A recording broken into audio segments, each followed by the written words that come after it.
अस्सलाम वालेकुम स्टूडेंट्स, उम्मीद करता हूँ आप सब खैरियत से होंगे। My name is Muzammil Hussain from Alexer high school. जैसा कि आप जानते हैं कि कोरोना की सेकंड वेव की वजह से, दूसरी लहर की वजह से स्कूल्स जो हैं वो दोबारा क्लोज़ हो गए थे।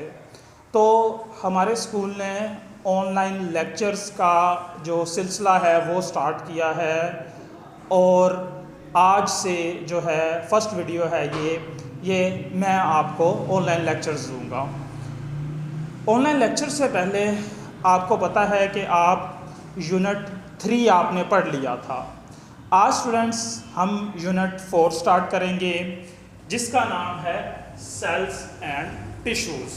ठीक है, अब देखें बायोलॉजी में आप जानते हैं कि लिविंग ऑर्गेनिजम्स की स्टडी होती है और यूनिट 1 में भी आपने पढ़ा कि तमाम ऑर्गेनिजम्स जो हैं वो सेल से मिलकर बनते हैं। जिसमें जान होगी वो सेल से मिलकर बना होगा या वो एक सेल से मिलकर बना होगा जैसा कि यूनिसेलुलर ऑर्गेनिजम्स, या वो एक से ज़्यादा सेल्स से मिलकर बनते हैं जैसा कि हम खुद, यानी मल्टी सेलुलर ऑर्गेनिज्म। तो स्टूडेंट्स इस यूनिट में हमने पढ़ना क्या है, देखें इस यूनिट में हम देखेंगे कि सेल क्या है, सेल के पार्ट्स क्या हैं और सेल्स मिलकर ऑर्गेनिजम्स बना देते हैं। हमारी बॉडी के अंदर या हम दूसरे ऑर्गेनिजम्स की बात करें तो उनमें डिफरेंट तरह के सेल्स होते हैं। जाहिर सी बात है डिफरेंट तरह के सेल्स हैं तो उनका स्ट्रक्चर डिफरेंट है और स्ट्रक्चर जब डिफरेंट है तो उनका फंक्शन भी डिफरेंट है।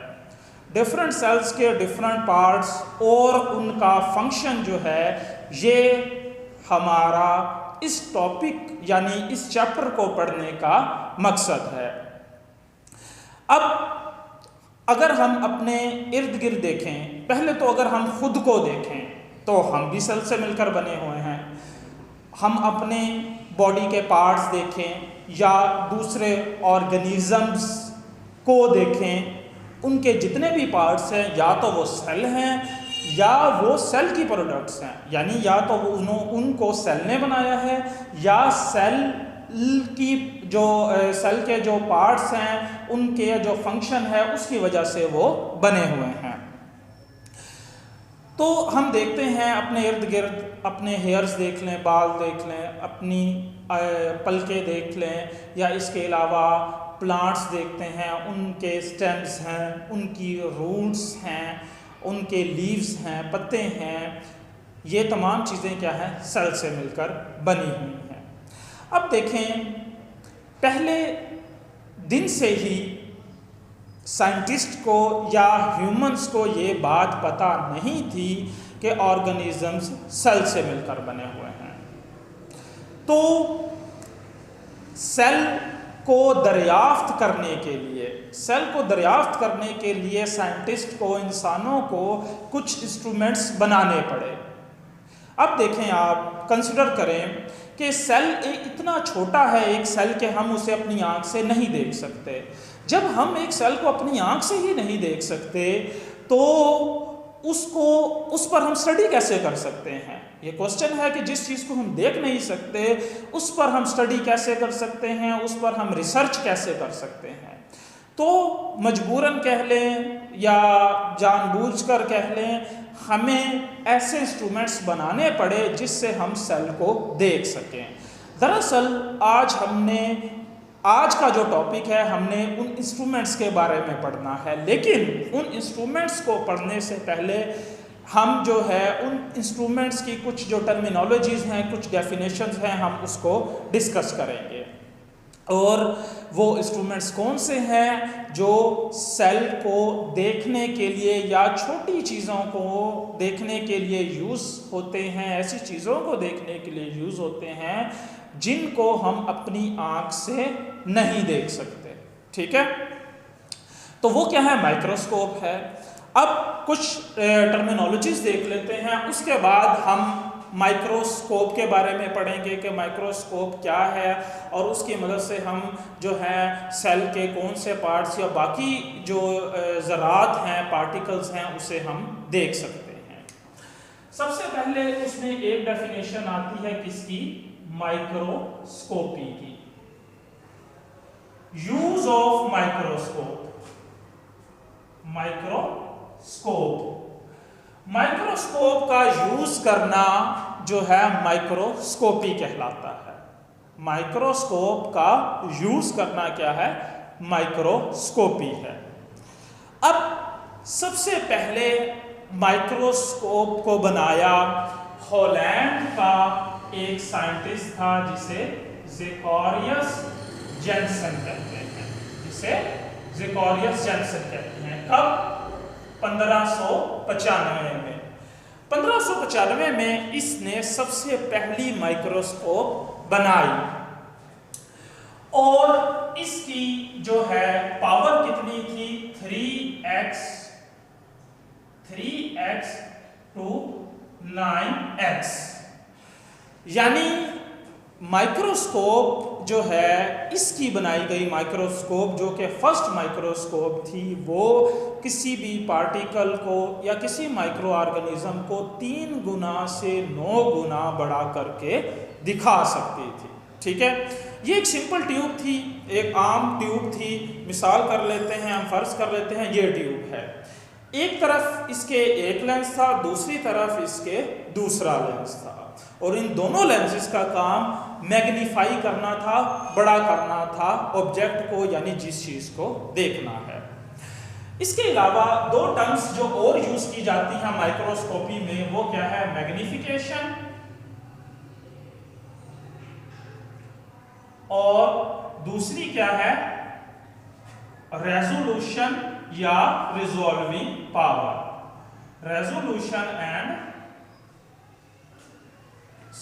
Resolving power.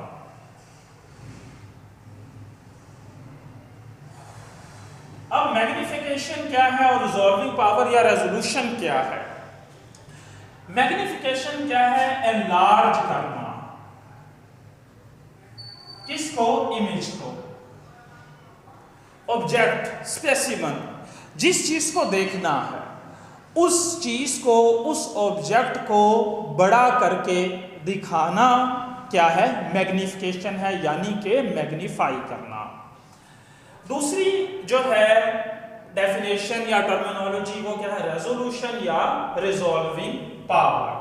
अब रेजोल्यूशन क्या है या रिजॉल्विंग पावर क्या है? Clarity of image. इमेज को क्लियर करके दिखाना, साफ करके दिखाना, बगैर ब्लर के, ब्लरनेस ना हो, धुंधलेपन के बगैर जो है ऑब्जेक्ट को साफ दिखाना, ये क्या है? रेजोल्यूशन या रिजॉल्विंग पावर। अब देखें, हमारी आईज जो हैं उनकी मदद से भी हम देखते हैं और हम माइक्रोस्कोप की मदद से भी देखते हैं। जिन चीज़ों को हम अपनी आंख से नहीं देख सकते उनको हम माइक्रोस्कोप के थ्रू देखते हैं। अब रेजोल्यूशन क्या है? रिजॉल्विंग पावर क्या है? दरअसल 2 पॉइंट्स करीब करीब अगर हैं तो उनको एज अ सेपरेट पॉइंट दिखाना। देखिए, उससे पहले हम देख लेते हैं रेजोल्यूशन ह्यूमन की। अब हमारी आई की जो रेजोल्यूशन है वो क्या है? 0.1 मिलीमीटर। हमारी आई की रेजोल्यूशन क्या है? 0.1 मिलीमीटर, या हम इसे 0.10 मिलीमीटर भी कह सकते हैं। 0.1 मिलीमीटर या 0.10 मिलीमीटर का मतलब है 2 पॉइंट्स, ये एक पॉइंट है, ये दूसरा पॉइंट है। अगर इनके दरमियान फासला 0.1 मिलीमीटर का होगा या इससे ज्यादा होगा, तब ही हमें ये 2 पॉइंट्स या 2 चीजें नजर आएंगी। अब ये 2 पॉइंट्स हैं, इसकी जगह 2 ऑर्गेनिजम्स भी हो सकते हैं। अगर इन दोनों का दरमियानी फासला जो है 0.1 mm है, तब हमें ये 2 ऑब्जेक्ट नजर आएंगे।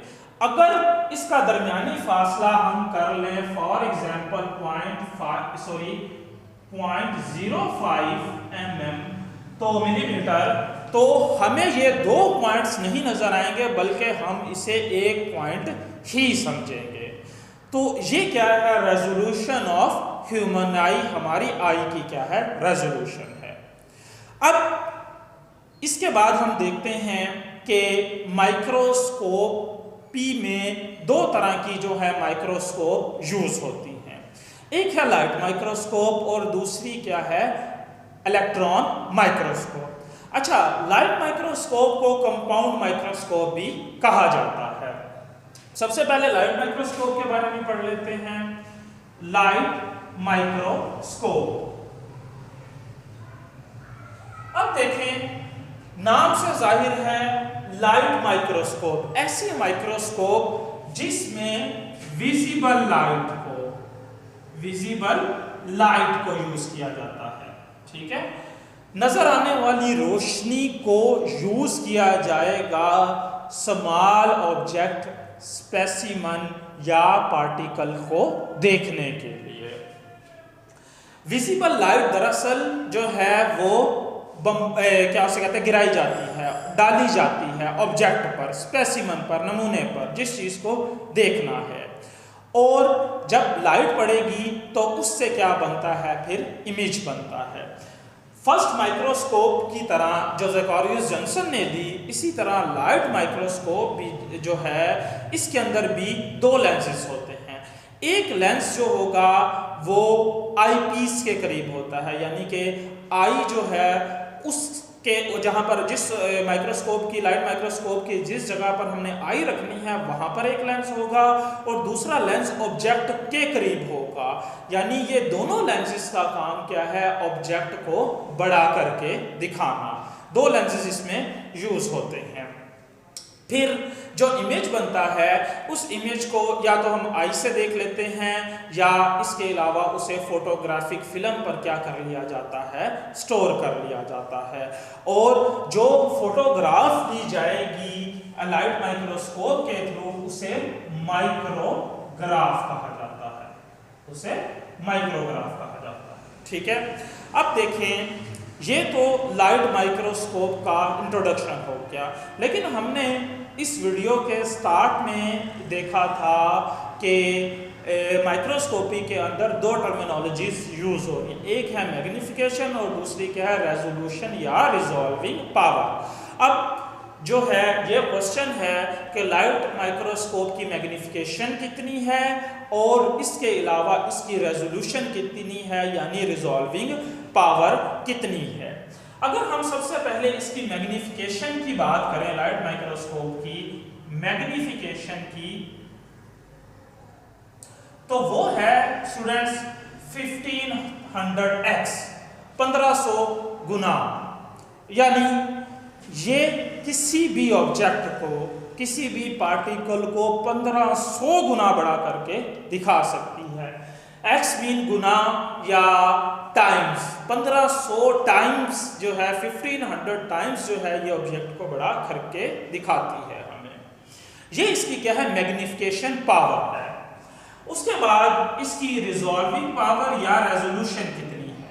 रिजॉल्विंग पावर या रेजोल्यूशन 0.2 माइक्रोमीटर। 0.2 माइक्रोमीटर के ऑब्जेक्ट को, वो कोई माइक्रो ऑर्गेनिज्म हो सकता है, कोई मॉलिक्यूल वगैरह हो सकता है, उसको ये अगर उसका साइज 0.2 माइक्रोमीटर है तो उसको ये साफ दिखा सकेगी। अगर कोई ऐसा ऑब्जेक्ट आ जाए जो 0.2 माइक्रोमीटर से छोटा है, यानी 0.15, 0.10 माइक्रोमीटर, तो ये लाइट माइक्रोस्कोप उसको नहीं दिखाएगी, यानी हमें जो है वो ऑब्जेक्ट ब्लर नजर आएगा, धुंधला नजर आएगा। और 0.2 माइक्रोमीटर आमतौर पर स्मॉलेस्ट बैक्टीरिया जो है उसका साइज होता है। ठीक है, एक छोटा जो बैक्टीरिया है उसका साइज क्या है, 0.2 माइक्रोमीटर है। तो लाइट माइक्रोस्कोप की मदद से जो है हम बैक्टीरिया के ऊपर उसकी जो सरफेस है उसको तो हम अच्छी तरह से देख सकेंगे, लेकिन बैक्टीरिया के अंदर जो पार्टिकल्स हैं, ज़रात हैं, उसको हम साफ नहीं देख सकते। दूसरी जो टाइप है वो क्या है, इलेक्ट्रॉन माइक्रोस्कोप। Electron microscope. अब जो लाइट माइक्रोस्कोप है इसे हम एलएम भी कह सकते हैं शॉर्ट फॉर्म में, और इलेक्ट्रॉन माइक्रोस्कोप को हम शॉर्ट फॉर्म में ईएम भी कहते हैं। अब देखें इसमें भी जो है टॉपिक यानी जो हेडिंग है वही थोड़ा बहुत डिस्क्राइब कर रही है कि वो क्या है। इलेक्ट्रॉन माइक्रोस्कोप जिसमें इलेक्ट्रॉन को यूज किया जाता है। इलेक्ट्रॉन्स को यूज करके जो है वो माइक्रोस्कोप की मदद से हम देखते हैं। इलेक्ट्रॉन्स की क्या की जाएगी, बम्बार्डमेंट की जाती है, यानी इलेक्ट्रॉन्स को जो है स्पेसिमन या ऑब्जेक्ट है उस पर गिराया जाएगा। अब इलेक्ट्रॉन माइक्रोस्कोप में जो है ऑब्जेक्ट रखा जाएगा। ऑब्जेक्ट रखने के बाद उसमें हम लेंस रखेंगे, लेकिन एक जो इम्पोर्टेंट बात है यहाँ पर बताने वाली कि जब हम इलेक्ट्रॉन माइक्रोस्कोप में ऑब्जेक्ट रखेंगे, लेंस रखेंगे, तो वहाँ से उसके अंदर से इलेक्ट्रॉन माइक्रोस्कोप के अंदर से एयर को भी रिमूव कर दिया जाएगा। दरअसल जो है इलेक्ट्रॉन माइक्रोस्कोप में जो हम चीज़ों को देखते हैं वो हम जो है वैक्यूम में देखते हैं। ठीक है, इलेक्ट्रॉन माइक्रोस्कोप में वैक्यूम को यूज किया जाता है। यही रीज़न है कि इलेक्ट्रॉन माइक्रोस्कोप में हम जो है मूवमेंट नहीं देख सकते। फॉर एग्जांपल माइक्रो ऑर्गेनिज्म एक अमीबा की बात करें तो अमीबा की जो मूवमेंट है वो हम जो है इलेक्ट्रॉन माइक्रोस्कोप में नहीं देख सकते, बल्कि अमीबा की जो मूवमेंट है उसे देखने के लिए हमें लाइट माइक्रोस्कोप को यूज करना पड़ेगा। इलेक्ट्रॉन माइक्रोस्कोप में हम जो है एटम्स को, मॉलिक्यूल्स वगैरह को आराम से हम देख सकते हैं, क्योंकि इसकी जो मैग्निफिकेशन पावर है या रिजॉल्विंग पावर है वो लाइट माइक्रोस्कोप से बहुत ज़्यादा है। अब देखिए कंपैरिजन हम कर लेते हैं लाइट माइक्रोस्कोप की पावर का और इलेक्ट्रॉन माइक्रोस्कोप की पावर का। लाइट माइक्रोस्कोप जो है चीज़ों को 1500 गुना बढ़ा करके दिखा सकती थी, लेकिन जो इलेक्ट्रॉन माइक्रोस्कोप है इसकी पावर क्या है, 2,50,000। 2,50,000 ये ऑब्जेक्ट को 2,50,000 गुना बढ़ा करके दिखा सकती है। इसी तरह जो इलेक्ट्रॉन माइक्रोस्कोप है इसकी रिजॉल्विंग पावर क्या है, 0.2 नैनोमीटर। उसकी लाइट माइक्रोस्कोप की 0.2 माइक्रोमीटर थी, इसकी है 0.2 नैनोमीटर। इसी वजह से हम एटम्स, मॉलिक्यूल्स, डीएनएस, आरएनएस वगैरह को आसानी से हम इलेक्ट्रॉन माइक्रोस्कोप की मदद से देखते हैं। अब जो इलेक्ट्रॉन माइक्रोस्कोप है इसकी दो टाइप्स हैं। साइंटिस्ट दो तरह की इलेक्ट्रॉन माइक्रोस्कोप यूज करते हैं। एक है TEM, शॉर्ट फॉर्म में यहाँ पे मैं लिख रहा हूँ ट्रांसमिशन इलेक्ट्रॉन माइक्रोस्कोप, और दूसरी क्या है SEM, scanning electron microscope. Transmission electron microscope और स्कैनिंग इलेक्ट्रॉन माइक्रोस्कोप। अब देखें ऐसी इलेक्ट्रॉन माइक्रोस्कोप जिसमें इलेक्ट्रॉन्स क्या हैं, ट्रांसमिट हो जाते हैं। इलेक्ट्रॉन्स क्या हो जाते हैं, ट्रांसमिट हो जाते हैं, यानी ऑब्जेक्ट में से गुजर जाते हैं। इलेक्ट्रॉन्स को जब गिराया जाएगा ऑब्जेक्ट पर तो ये उसके अंदर से गुजर जाते हैं। तो ऐसी इलेक्ट्रॉन माइक्रोस्कोप को ट्रांसमिशन इलेक्ट्रॉन माइक्रोस्कोप कहते हैं। ये सेल का जो इंटरनल स्ट्रक्चर है, इंटरनल स्ट्रक्चर ऑफ सेल, उसको देखने के लिए इसको यूज किया जाता है। दूसरी क्या है, स्कैनिंग इलेक्ट्रॉन माइक्रोस्कोप। अब जो है स्कैनिंग इलेक्ट्रॉन माइक्रोस्कोप में जो इलेक्ट्रॉन्स हैं वो क्या हो जाते हैं, रिफ्लेक्ट बैक कर जाते हैं। Reflect back. दरअसल यहाँ पर स्कैनिंग इलेक्ट्रॉन माइक्रोस्कोप में जो है ऑब्जेक्ट पर जब इलेक्ट्रॉन्स गिराए जाएंगे तो इलेक्ट्रॉन्स क्या हो जाएंगे, रिफ्लेक्ट कर जाएंगे, मुनक्किस हो जाएंगे। जिस रास्ते से आए थे वो उसी रास्ते पर वो वापस चले जाते हैं। और जो स्कैनिंग इलेक्ट्रॉन माइक्रोस्कोप है इसको हम सरफेसेस, माइक्रो ऑर्गेनिज्म की सरफेसेस, सेल की सरफेसेस वगैरह को देखने के लिए यूज़ करते हैं। ठीक है, तो आज स्टूडेंट्स हमने जो है वो देखा क्या है, इंट्रोडक्शन देखा है यूनिट 4 का, कुछ टर्मिनोलॉजीज देखी। इसके अलावा हमने देखा कि सेल को दरियाफ्त करने के लिए या सेल को देखने के लिए जो है माइक्रोस्कोप का होना ज़रूरी था। इसी वजह से इस माइक्रोस्कोप की, चाहे वो इलेक्ट्रॉन माइक्रोस्कोप हो या वो कंपाउंड या लाइट माइक्रोस्कोप हो, उसको बनाने की, डिस्कवर करने की, उसे बनाने की, ईजाद करने की ज़रूरत पेश आई।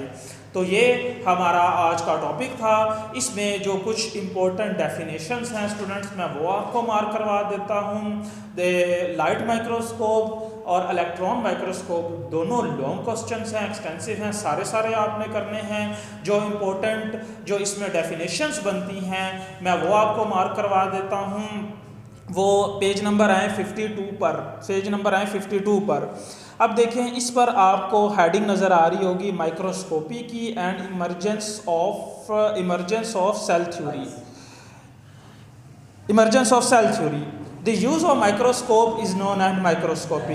इम्पोर्टेंट डेफिनेशन है ये माइक्रोस्कोपी। उसके बाद हु एंड व्हेन डिस्कवर्ड या developed first microscope. The first compound microscope was developed by Zacharias Janssen in Holland in 1595. It was simply a tube with lenses at each end and its magnification ranged from 3x to 9x. यहाँ तक आपका answer हो जाएगा किसने और कब पहली microscope बनाई। उसके बाद नीचे वाला पैराग्राफ के आप सेकंड लाइन पर आएंगे, मैं रीड भी कर रहा हूँ। Magnification is the increase in the apparent size of an object and it is an important factor in microscopy. Magnification की डेफिनेशन है रिजॉल्विंग पावर या रेजोल्यूशन इज दी, आगे रेजोल्यूशन की डेफिनेशन या रिजॉल्विंग पावर की डेफिनेशन है। Resolving power और resolution is the measure of the clarity of an image. It is the minimum distance at which two objects can be seen as separate object. यहाँ तक resolving power या resolution की definition है। आगे question बनता है कि ह्यूमन की आई की रेजोल्यूशन पावर या रेजोल्यूशन कितनी है। Human naked eye can differentiate between two points which are at least 0.1 millimetre apart. This is known as resolution of human eye. यहाँ तक आप कर लेंगे रेजोल्यूशन ऑफ ह्यूमन आई की। आगे नेक्स्ट पेज पर आ जाएं, light microscopy and electron microscopy की जो हेडिंग दी हुई है, इसमें आपको नीचे लाइट माइक्रोस्कोप पहले भी आपको बताया ये एक्सटेंसिव है, लेकिन इसके पहले पैराग्राफ की नीचे से सेकंड लाइन डेफिनेशन है। A photograph taken through a microscope is called micrograph. Micrograph की डेफिनेशन होगी। अच्छा, फिर नीचे वाला पैराग्राफ जो है उसमें उसने बताया 1500x आपको लिखा हुआ नजर आ रहा होगा। इट्स मीन ये क्या है, मैग्निफिकेशन पावर है लाइट माइक्रोस्कोप की। अलग से क्वेश्चन आ सकता है कि what are the magnification and resolving power या आर रेजोल्यूशन ऑफ कंपाउंड या लाइट माइक्रोस्कोप। तो वो क्या है, 0.2 माइक्रोमीटर है। नेक्स्ट पेज पर आ जाए, मेरे पास है पेज नंबर 54। इस पर आप देखें इलेक्ट्रॉन माइक्रोस्कोप। अगर वो सम टाइम वो पूछ लेता है what is electron microscope, short में पहला पैराग्राफ आपने लिखना है इलेक्ट्रॉन माइक्रोस्कोप का। उसके बाद सेकंड पैराग्राफ में जो है आप को लिखा हुआ नजर आ रहा है resolution power of electron microscope और magnification power of electron microscope. उसके बाद ये डेफिनेशंस आ सकती हैं। उसके बाद आप इसी पेज के लास्ट में जब आएंगे तो आपको TEM लिखा हुआ नज़र आ रहा होगा। ये TEM यानी ट्रांसमिशन इलेक्ट्रॉन माइक्रोस्कोप की डेफिनेशन है। In TEM electrons are transmitted through specimen. TEM is used to study the internal cell structure. यहाँ तक ये TEM की डेफिनेशन। नेक्स्ट पेज नंबर 55 है मेरे पास। उसकी फर्स्ट 2 लाइन्स जो हैं SEM स्कैनिंग इलेक्ट्रॉन माइक्रोस्कोप की डेफिनेशन है। ठीक है। तो डायरी जो आपकी वो होगी, पेज नंबर मैं आपको बता देता हूँ, पेज नंबर है जी ये 52। यहाँ पर देखें पेज नंबर लिख रहा हूँ, पेज नंबर है 52 to 55, ठीक है, 55 तक। लर्न प्लस आरपी, ये मेरा कॉन्टैक्ट नंबर है। आपने रेगुलर अपना वर्क करना है और इस व्हाट्सएप मेरे नंबर पर आपने जो है अपनी आरपी यानी रफ प्रैक्टिस जो है मुझे सेंड करनी है। नेक्स्ट वीडियो में मैं इंशाल्लाह हाजिर होऊंगा एक नए टॉपिक के साथ। तब तक मुझे इजाज़त दें। अल्लाह हाफिज़।